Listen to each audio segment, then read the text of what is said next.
Nachádzame sa v laboratórii, kde sa venujeme vývoju nových elektroanalytických metód na stanovenie rôznych biologicky aktívnych látok, jednak v oblasti farmaceutickej, klinickej, potravinárskej a environmentálnej chémie.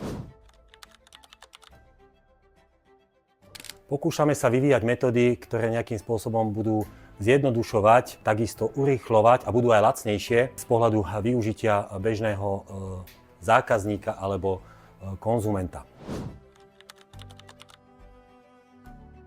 Na tejto práci ma najviac baví práca so študentmi a takisto ten pocit, že môžete stále vedu posúvať ďalej, vyvíjať nové veci a to ma vždy naplňa. Aby boli zvedaví, aby boli disciplinovaní a taktiež konzistentní v tom, čo robia. Zvedavosť je úplne výborná ľudská vlastnosť, takže to posúva aj hranice poznania. Takže disciplína, konzistencia a taktiež zvedavosť.